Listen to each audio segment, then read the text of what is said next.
अस्सलाम वालेकुम नाज़रीन, प्लेफील्ड के साथ मैं हूं अरसलान खोकर। पाकिस्तान और ऑस्ट्रेलिया वनडे सीरीज़ के लिए तैयारियां भरपूर हो चुकी हैं। दोनों टीमें अपनी अपनी ट्रेनिंग का आगाज़ कर चुकी हैं। ऑस्ट्रेलिया का दूसरा ग्रुप भी पाकिस्तान में पहुंच चुका है। ट्रेनिंग का आगाज़ रावलपिंडी के क्रिकेट स्टेडियम में हुआ। हमने उस ट्रेनिंग को विटनेस भी किया। बड़े अच्छे तरीके से ट्रेनिंग का आगाज़ हुआ है। पिचेस भी अच्छी लग रही हैं, पिचेस पे ग्रास भी दिख रही है, लेकिन लास्ट डे पिच क्या होती है वो हमें तब पता चलेगा। बाबर आजम बड़ी अच्छी प्रैक्टिस निक में नज़र आ रहे हैं। बाकी प्लेयर्स भी सारे बड़े अच्छे तरीके से प्रैक्टिस कर रहे हैं। और ऑस्ट्रेलियंस काफ़ी ज़्यादा जो T20 की शॉट्स हैं, मैं देख रहा था उन्हें प्रैक्टिस में, वो डिफरेंट शॉट्स को ट्राई कर रहे हैं। इसका मतलब है वो हाई स्कोरिंग मैच की तरफ जाना चाहते हैं। उनकी भी तकरीबन नई टीम मौजूद है, बहुत ज़्यादा सीनियर्स के साथ यंगस्टर्स का कॉम्बिनेशन है। यहाँ भी यंगस्टर्स का बड़ा शानदार कॉम्बिनेशन है। आज ज़रा टीम 11 पर भी बात करेंगे, और अगर वो टीम 11 होती है जो हमारे आज पैनलिस्ट कहेंगे, तो उसमें क्या क्या ऐसा कमाल का काम होगा कि हम इस पर ये बात कर सकें कि ये टीम जो बनेगी जिसमें यंगस्टर्स और उसके साथ सीनियर्स का कॉम्बो होगा, वो बेहतरीन तरीके से ऑस्ट्रेलिया को काबू कर लेगी। अच्छा, ऑस्ट्रेलिया के साथ या बाकी टीमों के साथ हमारा मसला ये चल रहा है कि लंबे अरसे से टेस्ट सीरीज़ मुसलसल हारने की वजह से वनडेज़ भी हम मुसलसल ना जीत पा रहे हैं, हो ही कम रहे हैं, लेकिन जो हो रहे हैं उसमें भी हम कोई खातिर खा कारकर्दगी नहीं दिखा रहे हैं। फिर उसके बाद ज़रा T20s हैं, वो भी हमारे हाथ से जा रहे हैं, जबकि T20 को पाकिस्तान की गेम कहा जाता था। हम समझते थे कि पाकिस्तान और इंडिया शायद मिलाकर सबसे ज़्यादा वर्ल्ड कप जीतेंगे, लेकिन ऐसा हुआ नहीं है। ऑस्ट्रेलिया, इंग्लैंड सारे ही वर्ल्ड कप की तरफ भाग निकले, और तकरीबन एक एक टीम में इंडिया टॉप पे है, ऑस्ट्रेलिया टॉप पे है, उसके बाद बाकी टीम्स इंग्लैंड वगैरह भी हैं, और इवन श्रीलंका, वेस्ट इंडीज़, आपको हर कोई टीम नज़र आ रही होगी। पाकिस्तान एक वर्ल्ड कप के बाद T20 भी नहीं जीत पाया। आज ज़रा डोमेस्टिक और इन सारी चीज़ों पर, और जो प्लेयर्स अभी टीम में शामिल हुए हैं उन पर, पाकिस्तान के क्रिकेटिंग स्ट्रक्चर पे बहुत ज़्यादा बात हो रही है। आज ज़रा जाली लीग्स पर भी मैंने बात करनी है। शोएब मलिक ने एक ट्वीट किया है एक लीग को लेकर कि जी इस लीग से मेरा कोई ताल्लुक नहीं है, और वो लीग शोएब मलिक समेत बहुत सारे पुराने स्टार्स की तस्वीरें चस्पा करके सोशल मीडिया पर पूरी प्रमोशन कर रही है। शोएब मलिक ने बहुत अच्छा ये स्टेप उठाया, मैं इसको बड़ा इंकरेजिंग स्टेप मानता हूँ शोएब मलिक के। सैयद वसी शाह ने हमें ज्वाइन किया है, स्पोर्ट्स जर्नलिस्ट हैं, हमारे लिए रेगुलर पैनल भी है हमारा। दूसरी तरफ नूरिश खान है, क्रिकेट प्रेजेंटर हैं, स्पोर्ट्स जर्नलिस्ट है, हमारा रेगुलर पैनल है। इरफान सदुदई साहब बड़े शानदार सीनियर स्पोर्ट्स जर्नलिस्ट हैं, और आप सबको याद होगा बहुत सारे लोगों को ये बात अच्छी नहीं लगी थी जब इरफान भाई ने मोहम्मद अब्बास के हवाले से सेशंस हमें गिनवा कर ये कहा था। हालांकि मैं मोहम्मद अब्बास भाई का बहुत बड़ा फ़ैन हूँ कि मोहम्मद अब्बास वाहिद बॉलर है जो विकेट्स निकाल रहा है कंसिस्टेंसी के साथ। मसला ये है कि उसको गैप के साथ खिलाया जाता है। तो क्यों ना हम फिर इरफान सदुदई साहब से शुरू करें। इरफान साहब, सर बड़ा ही तनकीद हुई सोशल मीडिया पे, हमने भी बर्दाश्त की, और ये भी सुना कि अब्बास भाई के मुझे बड़े पसंद हैं, और मैं समझता हूँ कि मोहम्मद अब्बास बड़ा खासा है पाकिस्तान का। लेकिन आप ज़रा पूरी बॉलिंग लाइनअप जिसने बांग्लादेश में जो कुछ किया, उसकी ज़रा पूरी परफॉर्मेंस का एक पोस्टमार्टम करें। बहुत शुक्रिया अरसलान भाई। मोहम्मद अब्बास बहुत ही अच्छे खिलाड़ी हैं, बहुत ही जबरदस्त इंसान है, हम्बल है। कभी डिसिप्लिन का इशू उनके हवाले से कभी नहीं रहा, कभी उनकी कोई ऐसी कंट्रोवर्शियल किस्म की स्टेटमेंट नहीं आई जिससे उनकी शख्सियत मुतनाज़ हो। लेकिन हम जब जायजा लेते हैं तो हम बहसीत खिलाड़ी बात करते हैं, और वो जब टीम में फिट नहीं होते, या उनकी पेस का इशू होता है, या विकेट्स नहीं ले रहे होते, या एक गैर जरूरी वक्त के ऊपर उनकी सिलेक्शन होती है, तो फिर तनकीद बजाय मेरा ख्याल है। और इसमें मोहम्मद अब्बास को भी बुरा नहीं मानना चाहिए, और किसी को भी बुरा नहीं मानना चाहिए। देखिए, मोहम्मद अब्बास अपनी क्रिकेट खेल चुके हैं, उनके अंदर वो स्पिरिट भी नहीं दिखाई देता, वो पेस तो वो है नहीं उनके पास। इंग्लिश कंडीशंस के लिए शायद वो अच्छे बॉलर होंगे, लेकिन जो एशियन कंडीशंस हैं इनमें मोहम्मद अब्बास नहीं कारगर साबित हुए। और हमें जिस चीज का खदशा था वही वही कोई अनहोनी बात नहीं है। क्रिकेट पाकिस्तान की गली गली में खेली जाती है। बच्चा 3 साल का होता है तो माँ बाप जो है उसको पहला गिफ्ट ही बैट का ला के देते हैं। तो वहीं से अंडरस्टैंडिंग, हमारी जो स्ट्रीट विजडम है वो डेवलप होना शुरू होती है, और उसका नतीजा ये निकलता है कि सम टाइम, बल्कि मोस्ट ऑफ द टाइम, जो कमेंटेटर बात कर रहे होते हैं वही एक लेमैन, स्ट्रीट में बैठा हुआ आदमी वही एनालिसिस कर रहा होता है। तो अब ये कोई मुश्किल बातें नहीं रहेगी। मेरा ख्याल है कि जो टीम सिलेक्शन थी बांग्लादेश के हवाले से बहुत ही पुअर थी। अगर सिलेक्शन होगी, एक बंच बन गया प्लेयर्स का, और वहां पे वो मैच में चले गए, तो वहां पे भी एज ए यूनिट वो नहीं खेले, उनके अंदर वो एनर्जी नहीं है, वो नेशनल स्पिरिट नहीं है। लीग्स खेल खेल के थक चुके हैं। अब्बास यानी इतनी हंड्रेड्स ऑफ विकेट्स को ले चुके हैं, उनकी वो जो गोल है वो अचीव कर चुके हैं। तो अब नेशनल टीम में आना, वो कैप पहनना, वो सीरीज जिताना, वो 5-6 आउट करना, मैन ऑफ द मैच होना, मैन ऑफ द सीरीज होना, वो जज्बा हमें दिखाई नहीं दे रहा। अगर जो लीडिंग बॉलर है जिसने डरा के, धमका के, बाउंसर से, यार्कर से आउट कर रहा है, तो वो अगर चीज अब्बास के अंदर या लीडिंग बॉलर के अंदर नहीं होगी तो उसकी बात तो स्पिनर से। और आपको पता है कि फ्लैट रहते बांग्लादेशी बैट्समैन तो उसके ऊपर आधी है, उन्होंने मार मार के भुरकस निकालना है, उन्होंने निकाला। उन्होंने यूं लग रहा था एक स्टेज के ऊपर, आपको याद होगा कि इंडिया और श्रीलंका का मैच था जिसमें 1000 के करीब करीब रन हुए थे, श्रीलंका ने किए थे, उसमें कोई ट्रिपल सेंचुरी थी, एक दो डबल सेंचुरीज थी। तो पाकिस्तान की सूरत हाल ऐसी हुई थी एक लम्हे के ऊपर जब मुशफिक और रहीम और शांतो खेल रहे थे, वो बेबस हो चुके थे, उनकी शोल्डर्स गिर चुके थे, और वो यही मिलते कर रहे थे कि किसी तरह ये खुद विकेट दे दे, इनिंग्स डिक्लेयर कर दे, या बारिश हो जाए या कोई इस तरह की सूरत हाल पैदा हो ताकि ये इनिंग्स खत्म और वापस जाए। यानी ठीक हो गया। पाकिस्तानी अब क्रिकेट मैंने टीम ने आपका ये पूरा डिसाइड कर डिटेल लिया था कि एनालिसिस आउट दिया, और करने वसी मुझे लगता है इससे डिसएग्री कर रहे हैं, तो वसी चाहूंगा कि इस पे ज़रा बात करें। बहुत शुक्रिया आपने मदद किया। देखें, एक चीज़, बहुत सारी बातें की इरफान भाई ने। अब्बास भाई के लिए जो बात है, हमने उन्हें बहुत क्लोजली देखा है। He is the only fast bowler to take 10 wickets in UAE। Test matches की बात कर रहा हूँ मैं, मतलब वहाँ पर जाके बहुत बड़े बड़े तुरम खान इंक्लूडिंग अभी की अगर बात कर लें तो स्टार्क भी वहाँ पे खेले, कमिंस भी वहाँ पे खेले, रिसेंट में south Africa, James Anderson, each and everyone जो सुपरस्टार्स हैं, अब्बास भाई की वहाँ पर 10 विकेटें हैं। दूसरी चीज़ ये है, अभी जब कायद आज़म ट्रॉफ़ी हुई, और मैं ये कहता हूँ, ये जो शीशा मेरे आगे इस टेबल के ऊपर पड़ा हुआ है, ये विकेटें थी इस बार कायद आज़म ट्रॉफ़ी में। वहाँ पर भी टॉप 5 में ऑलमोस्ट वो मौजूद थे। ठीक हो गया। उसके बाद जब वो बांग्लादेश गए तो he was the only bowler that you have जिन्होंने पंजा लिया 4 इनिंग्स में, जिसमें आपने बॉलिंग की। दोनों टेस्ट मैचेस में सिर्फ एक वो बॉलर थे जिसने पंजा लिया। मैंने ग्लेन मैकग्रा को कभी भी बाउंसर मार के आउट करते हुए नहीं देखा। मैंने मोहम्मद आसिफ को कभी भी बाउंसर मार के आउट करते हुए नहीं देखा। मैंने जिमी एंडरसन को कभी भी बाउंसर मार के आउट करते हुए नहीं देखा। हर बंदे की एक कैपेसिटी होती है, हर बॉलर की अपनी एक ऑरा होता है और अपना एक थिंकिंग प्रोसेस होता है। अब अगर एक बंदे ने 800 के करीब फर्स्ट क्लास विकेट्स ली हुई हैं, 56 पंजे हैं उनके फर्स्ट क्लास में, इक्वलिंग जेम्स एंडरसन, जिसको हम कहते हैं कि ही is the all time red ball great अगर बॉलिंग की बात नो है, डाउट, ठीक है, he is equalling that record. ठीक है। तो फिर अगर हम उस पे बात कर रहे हैं कि वो उनकी selection, I think the only one selected on that tour जिसकी जस्टिफिकेशन थी दैट वाज मोहम्मद अब्बास, और दूसरे नंबर पे अगर आप बात करें तो खुर्रम शहजाद।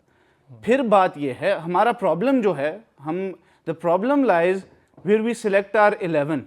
हमने पहले मैच में शाहीन को खिला दिया।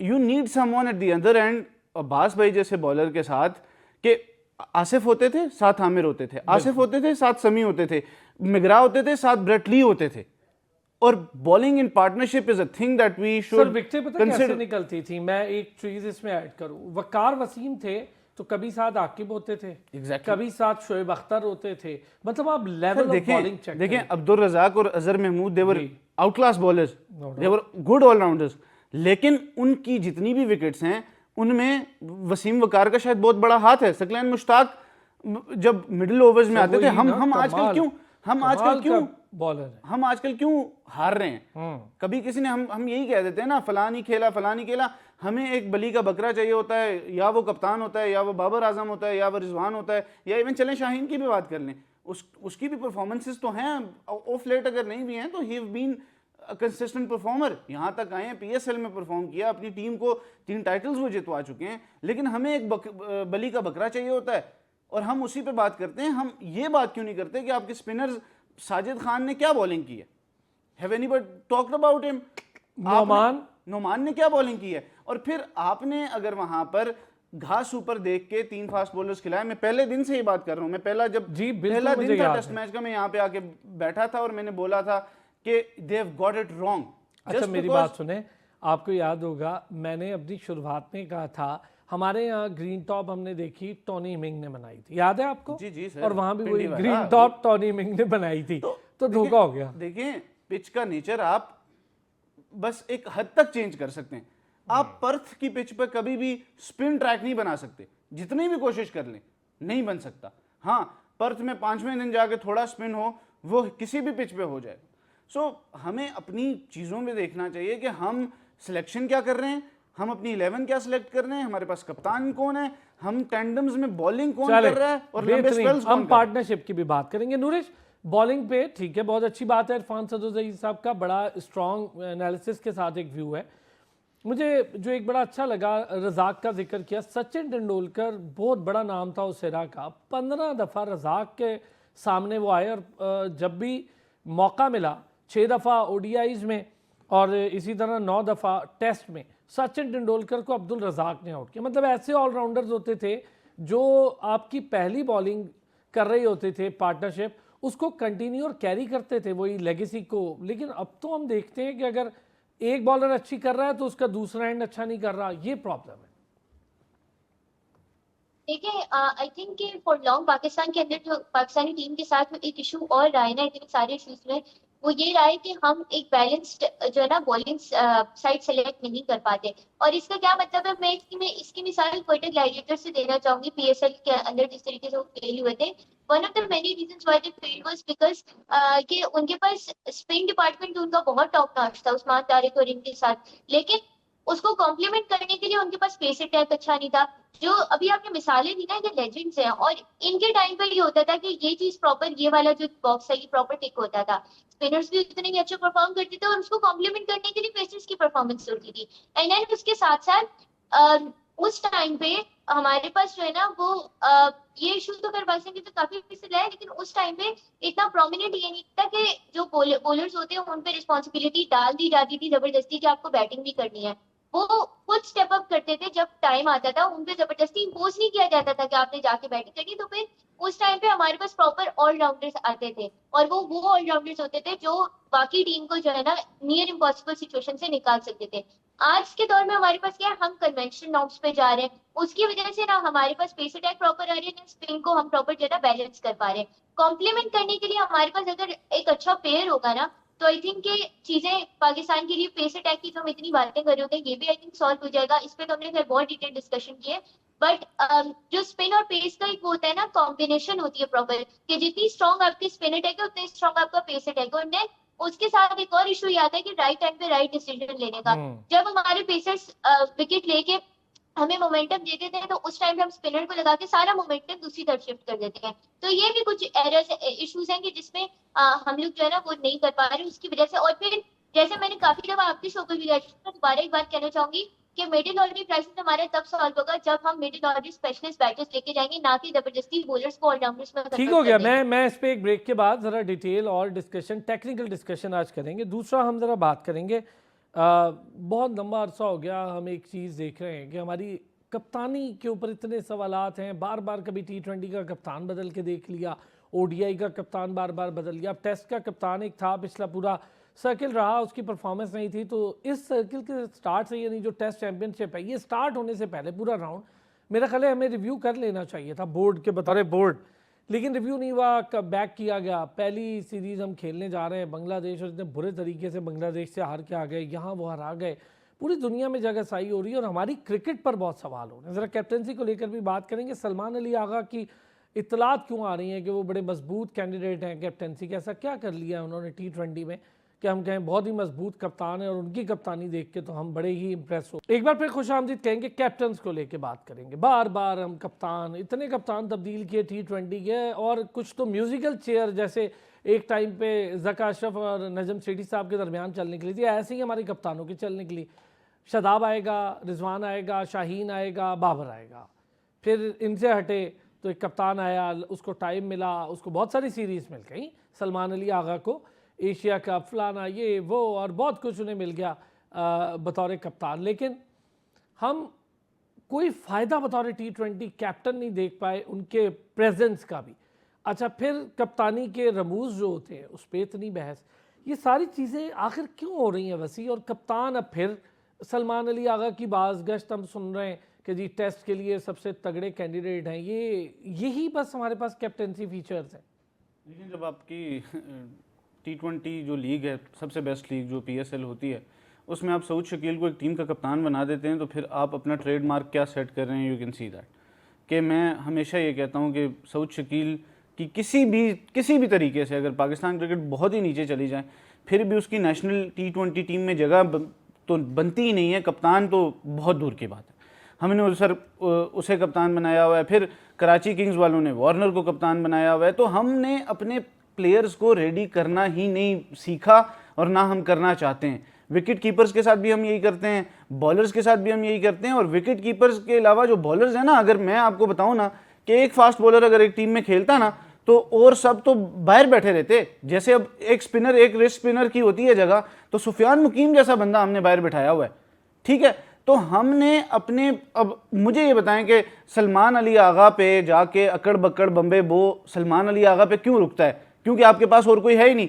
बाबर कप्तानी करेगा नहीं, इमाम ठीक है बहुत अच्छी नहीं बन रही, सब कुछ है, लेकिन उसको कभी बाहर कर देते हैं, कभी कुछ ठीक करते है। हैं उसको। सऊद एक अच्छा कंटेंडर था, टेस्ट मैच की मैं बात कर रहा हूँ, T20 एक अलग डिबेट है, लेकिन मैं सिर्फ उसको कॉन्टेक्स्ट देना चाह रहा था कि हमारे वो हैं। लेकिन सऊद की भी पीछे एक साल या पूरे साइकिल की परफॉर्मेंस देख लें, हार्डली 1000 रन भी नहीं है उसके। तो फिर पीछे शाहीन अफरीदी तो कप्तानी करने से रहा टेस्ट मैचेस में। तो all we are left with is Salman Ali Agha. और मुझे ये लगता है, अनपॉपुलर ओपिनियन शायद हो, लेकिन मुझे ये लगता है कि अगर टेस्ट मैचेस में सलमान को कप्तानी दी जाए तो he might well be a good captain. मुझे ये लगता है वो हो सकता है, क्योंकि वो थोड़ा आपको टाइम मिल जाता है। अब T20 में 20 ओवर्स होते हैं, एक इनिंग्स होती है और वहां पे डू एंड डाई होता है। और टेस्ट मैच में 20 ओवर्स का, 25 ओवर्स का, 28 ओवर्स का एक सेशन होता है। तो बीइंग अ कैप्टन, मैं जितना सलमान अली आगा को जानता हूं, मैं हमेशा से ये कहता हूं कि he is not fit for T20 captaincy, और शायद सऊद शकील की तरह उनकी T20 क्रिकेट में जगह भी नहीं बनती। लेकिन अगर वो टेस्ट टीम के कप्तान बनाए जाते हैं तो वो शायद बहुत अच्छे खेलें। एक चीज, अब ये डिबेट एक जगह पर है। अब मैं थोड़ा सा कल मैं सोच रहा था, and then I went into the 70s and 80s। Pakistan की हॉकी वाज अ स्टॉलवर्ट, मतलब पाकिस्तान की हॉकी को देख के लोग देखते थे कि यार इनको देख के स्टार थे, और जो Exactly. बेंच पे बैठे थे वो भी सुपर जी, स्टार्स थे। हमने उस दौरान 4 वर्ल्ड कप्स जीते। ये अब नंबर्स देखिएगा और मैग्नीट्यूड देखिएगा, और फिर मैं इस चीज को कनेक्ट करूंगा। 4 वर्ल्ड कप्स हमने जीते, 3 ओलंपिक्स गोल्ड मेडल्स हमने जीते, ब्रॉन्ज हमने जीता, सिल्वर हमने जीता, एशियन गेम्स हमने जीते। अजलान शाह तक नहीं छोड़ा, मतलब कुछ भी नहीं हर छोड़ा, चीज जीतते थे। अच्छा नेशंस कप कुछ नहीं छोड़ा, हर चीज जीत Exactly. कर आए। 94 से लेके अब ये हॉकी की हालत पिछले 2 सालों में ऐसी नहीं हुई नहीं सर, कि 2024 96 के बाद मैं ये कह रहा हूं। अब सुनिएगा, मेरा तो कि सब प्रोग्राम 1000 प्रोग्राम जी पड़ा है जी इस जी पे। कि हमने हॉकी को यहां से अगर यहां तक पहुंचाया है ना, तो खुदारा मेरे ये हाथ जुड़े हैं जो भी स्टेक होल्डर्स हैं। ये क्रिकेट तबाह होने में 2 दिन नहीं लगेंगे। आपने सिर्फ 92 में लास्ट वर्ल्ड कप जीता हुआ है, 99 में आप लास्ट 50 ओवर्स के वर्ल्ड कप का फाइनल खेलें, और आप ये कह रहे हैं कि कभी नहीं खेले, जी नहीं सोचे ना, वाकई। खेले। बेस्ट परफॉर्मेंस आपकी 2011 में सेमीफाइनल है, उसके बाद ले जी पिछले 2 वर्ल्ड कप्स में तो आप सेमीफाइनल तक नहीं पहुंच सके। और वो भी T20 की बात कर रहे हैं हम, अभी वनडे की तो बात ही नहीं कर रहे, उसमें तो हम कुछ जीत ही नहीं पा रहे हैं। ये चीज है, 2022 का वर्ल्ड कप का फाइनल खेले, वो कुदरत का निजाम ही था। बारिश हो गई, नेदरलैंड्स ने साउथ अफ्रीका को हरा दिया, आप जिम्बाब्वे से हार गए। मतलब आप ये देखें कि अगर हॉकी जैसी खेल को, जिसमें हम एक फ्लैग बैरियर्स थे, उसका हमने ये हाल किया है कि आज ओलंपियंस को कोई पूछता नहीं है, जिन्होंने 2-2 वर्ल्ड कप्स जीते हुए, 3-3 वर्ल्ड कप्स जीते हुए। तो बाबर, रिजवान, शाहीन, आकिब जावेद हो, वहाब रियाज हो, वसीम अकरम हो, वकार यूनुस हो, रमीज राजा हो, जावेद मियांदाद हो, and you name it, list super goes on star and वो ऑन। होते हैं जो मैचेस जितवा कर आते। आए जी, इस पे बात करते। बहुत अच्छे नूरिश, आपने भी हाँ में हाँ मिलाई, और मुझे अंदाजा हुआ कि इस बात से तो खैर सारी मुत्तफिक, बात सही है। मैं सुपरस्टार समीउल्लाह, शहनाज शेख, कलीमुल्लाह, और फिर आखिरी लड़ी में हम सुहेल अब्बास और हमारे Shahbaz senior, even Shahbaz junior, Waseem Feroz, ये बहुत, ये इरा ऐसा था कि ये सुपरस्टार रिजल्ट प्रोड्यूस कर रहे थे। खाली सोशल मीडिया के सुपरस्टार्स तो थे ही नहीं, उस वक्त था भी नहीं, लेकिन वो सुपरस्टार से लोग हाथ मिलाने को मरते थे। वो खुद आके मेरे शोज में बता के गए कि लोग सीढ़ियों तक से गिर जाते थे उन्हें हाथ मिलाने, लेकिन उनकी परफॉर्मेंस थी, उनके पास डिपार्टमेंट सब कुछ था, पैसे भी थे, लेकिन कमाल की परफॉर्मेंस और मैचेस जितवा के पाकिस्तान का नाम रोशन। क्रिकेट में हमें ऐसा, वाकई हमारी परफॉर्मेंस उस लेवल की नहीं है सर। उसका रीजन है ना कि हम बैकअप प्लान्स लेके नहीं चलते। हम जो यंगस्टर्स हमारे होते हैं हम उन्हें एडिकेट जो है ना अपॉर्चुनिटीज ही नहीं देते। इधर मैं एक और बात करना चाहूंगी, थोड़ी सी ऑफ टॉपिक है बट डेफिनेटली रेलिवेंट जरूर है। हमारा मसला ये है कि हम लोगों को समझ ही नहीं आता कि कंपैरिजंस कब करनी चाहिए। जब हम किसी सर्टेन प्लेयर्स की कंपैरिजन कर रहे होते हैं ना, तो कंपैरिजन हमेशा इक्वल बेसिस पे होती है। हाँ, आप ये करें कि अगर दो प्लेयर्स ने 12 मैचेस खेले हैं, 12 मैचेस में से उन्होंने कितनी सेंचुरीज की हैं, कितनी फिफ्टीज की हैं, उन सेंचुरीज उन फिफ्टीज में से कितनी फिफ्टीज कितनी सेंचुरीज ऐसी थी जो इम्पैक्टफुल थी, और उन सेंचुरीज फिफ्टीज को हटा के कितने 10-15 रन वाले स्कोर थे जो एक्चुअली इम्पैक्टफुल थे, जिन्होंने टीम को जो है वो मैच जिताए हैं। ये सारी चीजें होती है। आई डोंट थिंक इतनी जो है ना थॉट जाती भी है सिलेक्शन के पीछे। एक बात, दूसरी बात, अभी वसी सर ने बहुत अच्छा पॉइंट एक रेज किया, और ये इस बात से मैं भी 100% एग्री करती हूँ कि हम लोगों ने जो है ना 2011 के बाद हमारी लास्ट इम्पैक्टफुल परफॉर्मेंस थी, एंड देन 92 के वर्ल्ड कप को लेके अभी तक हम उसको ग्लोरीफाई करते हैं। ग्लोरिफिकेशन बनती है, ठीक है, आप करें, सब कुछ है, लेकिन उसको हावी नहीं करना चाहिए ना। मतलब बिल्कुल इन्होंने सही कहा, 2022 में भी हम कुदरत के निजाम की वजह से पहुंचे थे। हम मेरिट के बेसिस पे, तो मैं ये तक बोलूंगी कि हम मेरिट के अच्छा, बेसिस एक पे बात तो नहीं बताएं पहुंचे थे। नूरिश, मैं अगर शॉर्ट में आपसे पूछूं, ये जो वर्ड आपने कहा है हावी नहीं करना चाहिए, ये हमारी मेंटेलिटी है, हमारी नेचर का हिस्सा है, हमारे माशरे का हिस्सा है, क्या है? ये पड़ोसी है, रोज वर्ल्ड कप जीत जाता है, उसको तो मसला नहीं है। ऑस्ट्रेलिया है, वर्ल्ड कप की उन्होंने फैक्ट्री लगा के एक दुकान बना ली है जीत जीत के, और वो जब वर्ल्ड कप जीत के जाते हैं तो वापस आते हैं ऐसा लगता है जैसे अब शुरू किया है उन्होंने जीतना। सर, इसी बात में आपके सवाल का जवाब भी है कि वो मूव ऑन करते हैं, हम मूव ऑन नहीं करते। हम पास्ट को इतना ग्लोरीफाई करते रहते हैं और उसी में खो जाते हैं कि हम फ्यूचर का सोचते ही नहीं है। अब आप मुझे बताइए ना, 2019 के वर्ल्ड कप के बाद कितने ऐसी जो है ना हमारे पास यंगस्टर्स हैं जिनको हमने ग्रूम किया एज अ कैप्टन, कि हमारे पास अब सिचुएशन यहाँ तक आ गई कि हमारे पास लिमिटेड ऑप्शंस हैं कैप्टनसी के। हम बात कर रहे होते हैं ना कि हमारे पास और ऑप्शंस क्यों नहीं है, क्योंकि हमने ऑप्शंस दिए ही नहीं, हमने ऑप्शंस को टेस्ट ही नहीं किया। जब हमारे पड़ोसी पड़ोसी मुल्क से, तो खैर अब मैं कंपेयर करूंगी भी नहीं, वो हमसे बहुत आगे हैं, वेरी सॉरी टू से। कंपैरिजन मैंने जैसे कहा, मैं I stand by my words की कंपैरिजन इक्वल बेसिस पे होती है, एंड इक्वालिटी पाकिस्तान इंडिया में बिल्कुल भी नहीं है, क्योंकि इंडिया हमसे बहुत आगे है। ठीक है, क्योंकि वो लोग इतने वर्ल्ड कप जीतने के बाद भी वो एक्सपेरिमेंटेशन करने से जो है ना डरते नहीं। अभी भी आप देखें, उनका एक प्लेयर है गुरनाज गुरनार, आई थिंक ऐसा उनका यही नाम है, यस। वो आईपीएल के परफॉर्मेंस की बेसिस पे नहीं, वो डोमेस्टिक की बेसिस पे आए हैं, क्योंकि उनका डोमेस्टिक स्ट्रक्चर ही इतना सरफराज को स्ट्रांग देख है। लें, हमारे सरफराज के ऊपर बहस चल रही है वहां पे, और वो डोमेस्टिक बिल्कुल की बेस पे चल रही है। मैं आपको एक बड़ी हैरानकुन बात बताता हूँ, इरफान साहब बड़ी अच्छी बात कही नूरिश ने कि यंगस्टर्स की कोई टीम क्रिएट नहीं की। आपको इतनी हैरानगी होगी इरफान भाई, 2019 से मेंस टीम ने जो कैप्स पेश की हैं डेब्यूटेंट्स को, वो 68 हैं यार, 68 डेब्यूटेंट्स 2019 से 2026, यानी सिर्फ इस 6-7 साल में हमने 68 को कैप दी, उनमें से एक बंदा नहीं नजर आ रहा मुझे। वो गए कहाँ? गायब हो गए, कोई भी नहीं दोबारा खेल रहा। असलान साहब, थोड़ी सी पॉलिटिकल बात की है, लेकिन ओवरऑल आप ये देखें कि पूरा माशरा इस सवाल का शिकार है।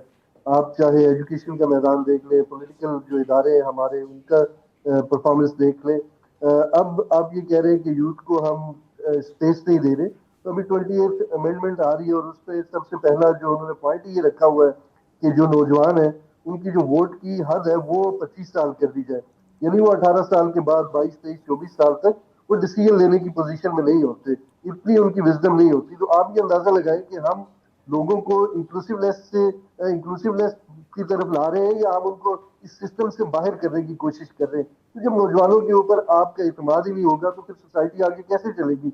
60% से ज्यादा जो नौजवान है वो आपके 30 साल से कम उनकी उम्र है, वो जिंदगी के हर शोबे में है। तो अगर इस तरह से स्टेप्स लेंगे तो लोग नाराज होंगे। बहुत सारी और वजूहत हैं जिनकी वजह से नौजवान जो है वो हमारे सिस्टम से नाराज है। तो यही हाल खेलों तक गया। ये तो शुक्र अदा करें इंटरनेशनल ब्रॉडकास्टर्स का, जिन्होंने रमीज राजा, वसीम अकरम, वकार यूनिवर्सिटी, to some extent Aamir Sohail को भी उन्होंने उसमें इंक्लूड करके तो थोड़ी बहुत पाकिस्तान क्रिकेट की आवाज रखी हुई है। अदरवाइज हमारा हाल इजाज अहमद, सलीम मलिक जैसा ही होना था। हमारे स्टार्स मरमुक गए होने थे जो हमने उनके साथ किया है। तो घूम फिर के फिर हमारी इंस्पिरेशन कहाँ से आनी थी? हमने हमारे मुल्क में क्रिकेट हुई नहीं। अब हमने जो ब्रांड बना लिया है, जो सिलेक्शन के क्राइटेरिया बना दिया, वो मुल्क में पीएसएल है। तो जो नेशनल टीम है या डोमेस्टिक क्रिकेट है, उसमें इंथुजियाज्म रहा ही नहीं है। वो एक ऐसा टारगेट रहा ही नहीं है कि जिस तरह की कैप होती है या एक स्वेटर होती है वो पहन के बंदा जो उसके ऊपर स्टार लगा होता है वो ग्राउंड में जाता है, वो प्राउड फील कर चुका होता है। मुझसे पहले ही 17 साल का लड़का, 18 साल का लड़का ये सब खेल के उसकी सारी ख्वाहिशें पूरी हो चुकी होती है, उसको पैसे मिल चुके होते हैं, उसको आराम मिल चुका होता है, वो इंटरनेशनल प्लेयर्स के साथ उठ बैठ चुका होता है। फिर वो बोर्ड के लोगों को क्यों कुछ समझेगा या अपने स्टार्स को क्यों समझेगा? तो हमने सिस्टम को ही बाईपास कर दिया है। तो ऐसी सूरत में हमें अपने आप से झूठ नहीं बोलना चाहिए, हमें अपना मुआवजा भी इंडिया के साथ नहीं करना चाहिए। इंडिया ने बहुत ही सिस्टमेटिक सही बात है, बिल्कुल सही बात है। रियलिटी हमारी कुछ और है। बहुत अच्छी बात कही। अब सर आप सारे लोगों से मैंने ये जो वनडे स्क्वाड है, इरफान भाई वनडे स्क्वाड पे बात करनी है, एक ब्रेक की तरफ जाना है, ब्रेक से आएंगे जरा वनडे स्क्वाड को लेके बात करेंगे। बहुत सारे यंगस्टर्स हैं, अब्दुल समद को मौका मिल रहा है और मैं समझता हूँ अब्दुल समद को जिस पोजीशन पे वो खेलता है प्लीज उसको थोड़ा बैक करें, खिलाएं। वो छठे सातवें का इतना अच्छा प्रॉस्पेक्ट है, वो हिम्मत से खेलेगा और अगर उसको थोड़ा टाइम दें, एक मैच की बेस पे गर्दाने मत उसकी पूरी पूरी परफॉर्मेंस को, उसके करियर को। फिर आपने शामिल को भी डाला, मां सदाकत को भी डाल दिया है, और भी बहुत सारे अच्छे यंगस्टर्स हैं। अरफात है, वेरी गुड, अरफात भी आया है, सुफियान भी है, खेलेगा। ऑब्वियस है कि अबरार शादाब प्रायोरिटीज़ में से होंगे, फिर एक आधा मैच को मिल जाए तो मिल जाए, लेकिन इनको जिनको खिला रहे हैं अब ये गायब ना हो जाए दोबारा 68 उनकी डेब्यूटेंट्स की तरह। वापस आते हैं ब्रेक से, पे खुश आमदीद कहेंगे जी। टीम आप सबके सामने है, हम जरा टीम पर भी बात करेंगे, सिलेक्शन पर भी बात करेंगे। बड़ा अच्छा इरफान, बड़ा ठीक है कि काट है इरफान की बात में, लेकिन बात बड़ी ओरिजिनल है। हमारी डोमेस्टिक, हमारी सिलेक्शन बहुत बड़ा मसला है, और यही सिलेक्शन जो हम आजकल कर रहे हैं ठंडे कमरों में बैठ के, उनको पता ही नहीं है 10 बॉलों पर 20 रन करके किसने मैच जितवाया था, 3 बॉलों पर छक्के मार के किसने मैच जितवाया था डोमेस्टिक में। ये इम्पैक्टफुल इनिंग्स जिसका जिक्र करें, यही आगे जाके आपके लिए बैकबोन का काम करती है। वैसी टीम आपके सामने है, शामिल भी उसमें मौजूद हैं और भी बहुत सारे यंगस्टर्स हैं, सारे ही हैं तकरीबन उसमें मौजूद हैं। शाहीन उसकी कप्तानी करेंगे, बाबर भी वहाँ हैं, गाजी गौरी भी है, रोहेल नज़ीर। आई एम वेरी हैप्पी कि रोहेल नज़ीर को मौका मिला है अल्हम्दुलिल्लाह। अब बताएं मुझे, जो टीम आपके सामने है, इस टीम में राइट कॉम्बिनेशन क्या बनता है? सर जब आप हारिस रऊफ को टीम में ले जाएंगे और फिर राइट कॉम्बिनेशन, बात क्या दो चीज़ें साथ नहीं हो सकती। हारिस रऊफ और right combination is two opposites, two parallel. Hunain Shah कहाँ पे हैं? शायद वो इंजर्ड, मैं बहुत नहीं बिल्कुल इंजर्ड नहीं हुए। अच्छा सही है। फिर अली रज़ा भी शायद इंजर्ड हो नहीं है इंजर्ड। अच्छा, ये दोनों का नाम नहीं था। मैं शायद मासूमियत से पूछ रहे जैसे पता नहीं नहीं, मैं समझा शायद इंजर्ड हो गया। मैं थोड़ा सा आजकल नहीं फॉलो कर पा रहा। बहुत हैरान है ना आप इनकी। मैंने कहा शायद वो इंजर्ड हो गए। तो देखें, जब आप हारिस रऊफ जैसे फास्ट बॉलर्स को लेके जाएंगे, जो कि इस गर्मी में शायद 10 ओवर्स का बॉलर भी नहीं है, to be very sorry to say that, तो अहमद दानियाल भी तो है ना यार, इतना अच्छा प्रॉस्पेक्ट है। सही है, लेकिन अहमद दानियाल की भी जो परफॉर्मेंसेज हैं वो शॉर्टर फॉर्मेट में। ये जो दो नाम मैंने लिए ना, अली रज़ा और हुनैन शाह, इन्होंने डोमेस्टिक में 4 डे में भी परफॉर्म किया, लंबी क्रिकेट 50 ओवर्स में भी परफॉर्म किया, पीएसएल में जहाँ पे आपने चलें पीएसएल को ही अगर पैमाना बनाया है तो उसमें भी तो उन्होंने परफॉर्म करके दिया। इन दो को क्यों नहीं लेके गए और हारिस रऊफ को किस परफॉर्मेंस पर लेके गए हैं?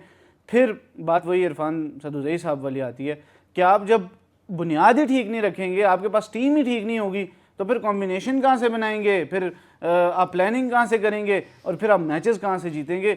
ये शॉर्ट सा आंसर है, बस इससे ज़्यादा मैं कुछ कह नहीं सकता। जब ये टीम आई, आपने शामिल को खिलाया, देखिए जो अच्छा है वो अच्छा है, रोहेल को खिलाया, इस पोजीशन पर रिजवान को अगर ड्रॉप किया गया है तो वो रिजवान के लिए अच्छा है शायद। और लेकिन मैं एक चीज़ छोटा सा, अगर मैं बात करूँ, ठीक है आपने हारिस रऊफ वाली बात ठीक की, लेकिन एक चीज़ इरफान, मैं अहमद दानियाल की बात इसलिए करूंगा, एक तो डेथ ओवर का कमाल का बॉलर है, आपने शाहीन में उसकी परफॉर्मेंस सबने देखी। उसके अलावा मैंने उन्हें 11 उनके फर्स्ट क्लास मैचेस हैं, सिर्फ 11 की बात करूंगा क्योंकि बहुत कम है अभी, और उसकी 18 इनिंग में उस बंदे ने 30 विकेट्स ली हैं, एक्सीलेंट।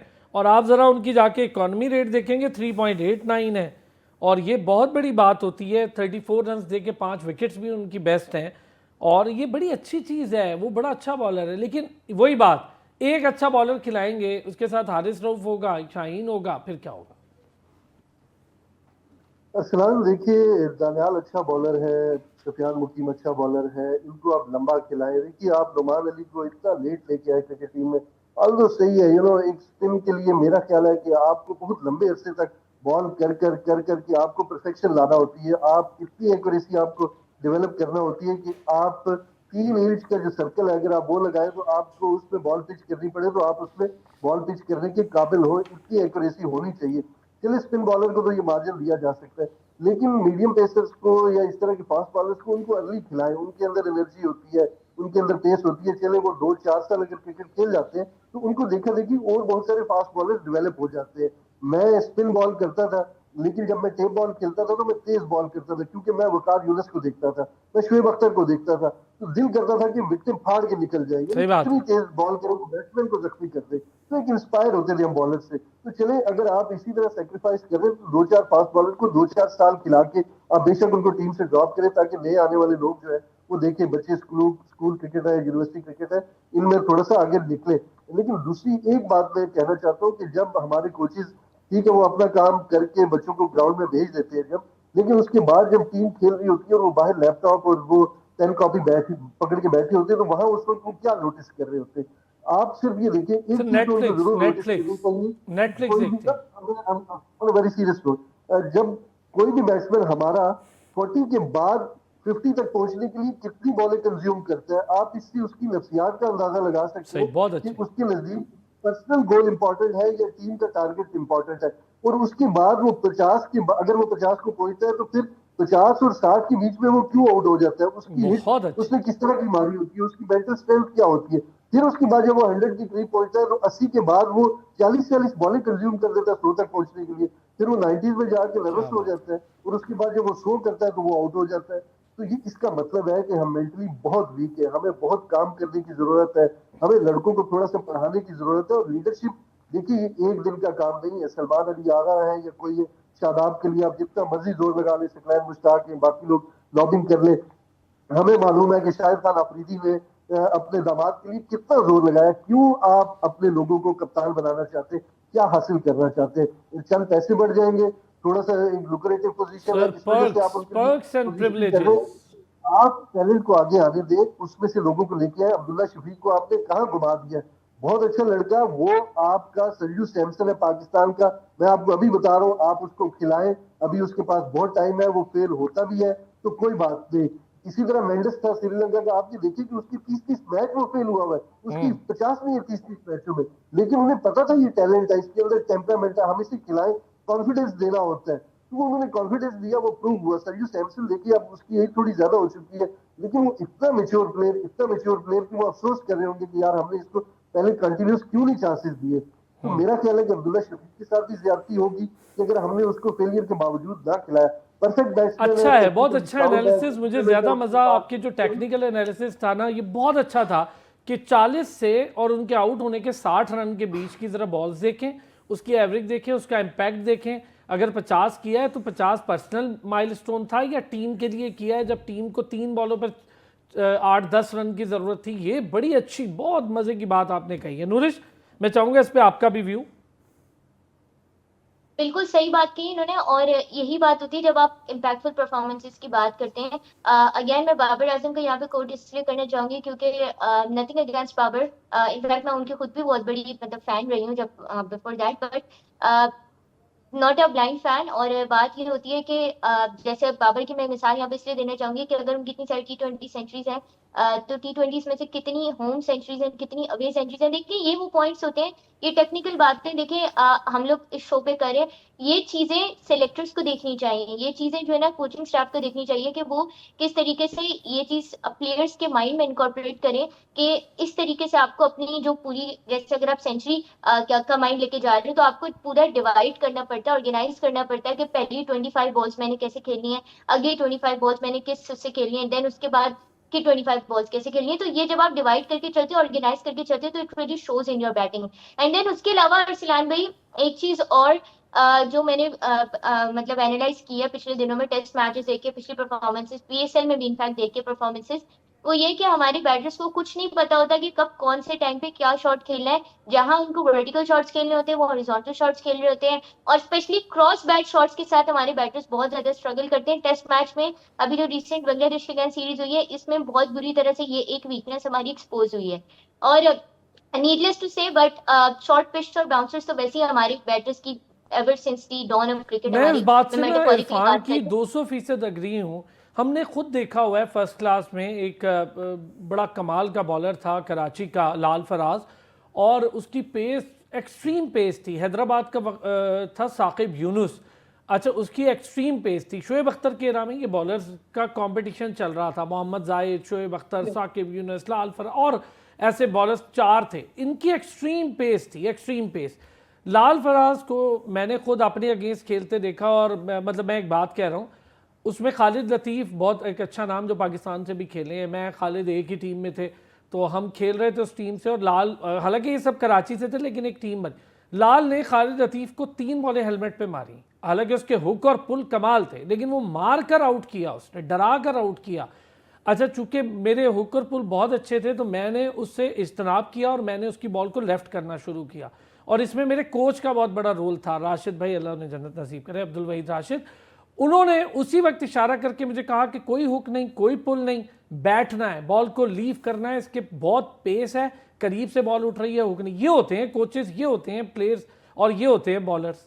ये है नूरिश जो बात इरफान कर रहे थे। एब्सोल्युटली। मैं इस पे एक बात और इरसलान भाई करना चाहूंगी, बिल्कुल इसी पे मैं आ भी रही थी, लेकिन एक चीज देखिए, मुझे थोड़ी सी ये चीज और लगी। आई डोंट नो आप लोगों का, बाकियों का इस पे क्या जो है ना ओपिनियन है, बट अभी वो रिसेंटली हम मैंने नहीं एक बताएंगे, ऐड छुपा के देखा। रखेंगे ओपिनियन। मैंने रिसेंटली एक ऐड देखा पाकिस्तान क्रिकेट बोर्ड की जानिब से, कि जिसमें उन्होंने एडवर्टाइज किया था कि they are looking for a head coach, batting coach for the Pakistan cricket team. और it took me back and it made me किस ईयर की बात कर रही है नूरिश, ये हमारे किस पास ईयर की बात कर रही है? अभी रिसेंटली मैंने देखा है कि इन्होंने अच्छा, एडवर्टाइज अब मैं किया हुआ आपको है। बताता हूँ वहां और पे कोचेस कैसे जाते हैं। पहले बंदा सिलेक्ट हो जाता है, हारून रशीद साहब जी 1000 बार सिलेक्ट हुए, उसके बाद उन्हीं की पूरी एलिजिबिलिटी अखबार में आ जाती है कि ये बंदा बिल्कुल। इतने मैच खेला हो, इतनी उसकी उम्र हो, सफेद रंग के कपड़े पहने हो उसने इस वक्त, तो वो पूरी एलिजिबिलिटी वही आती है। सलाम साहब, जी जी जी बिल्कुल। जी, इरफान कुछ कह रहे, जी इरफान। आपको या हमारे किसी पैनलिस्ट को पता है कि अंडर 19 टीम का कोच कौन है? हाँ नहीं जी पता है होगा। मुझे, इसलिए जी पता है। मैं इसलिए यकीन से कह सकता हूँ कि अंडर 19 टीम का इसका कोई कोच नहीं है। और इंडिया में जिससे हम अपना मुआवजा करते हैं, हाँ, वहाँ पे बड़ा तो नाम नहीं है लेवल लेकिन नहीं की- सर, जी जी जी, कुछ इंडिया- कमेंट इंडिया अब रब्बासी इंडिया को पे भी बहुत comment। सारी बातें हो गई। तो इंडिया ने जो वर्ल्ड कप जीते हैं ना सर, वो अपने घर पे जीते हैं। और 23 का वर्ल्ड कप चेन्नई में, सर हम तो यहाँ भी नहीं जीते, आप छोड़ें, तो यहाँ अपनी चैंपियंस बात ट्रॉफी भी नहीं छोड़ जीते, दें। क्या बात मैं कर आपको रहे हैं? बताता हूँ।